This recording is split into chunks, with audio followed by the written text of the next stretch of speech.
উপজেলা বিএনপির যুগ্ম আহ্বায়ক আনোয়ারুল ইসলাম সহ উপস্থিত সবাইকে জানাই আমার প্রাণপ্রিয় সংগঠন বাংলাদেশ জাতীয়তাবাদী যুব দলের পক্ষ থেকে সংগ্রামী শুভেচ্ছা ও সালাম। আসসালামু আলাইকুম।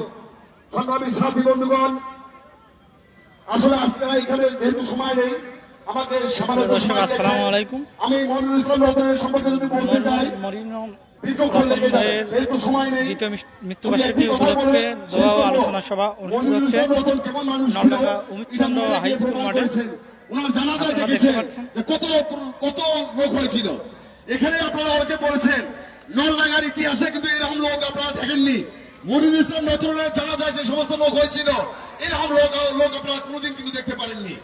সংগ্রামী সাথী বন্ধুগণ, আমি বিশেষ কিছু না বলে, যেহেতু আমার এখানে অভিভাবক রয়েছে, আমি অভিভাবকের দৃষ্টি আকর্ষণ করে বলবো, আপনি শুধু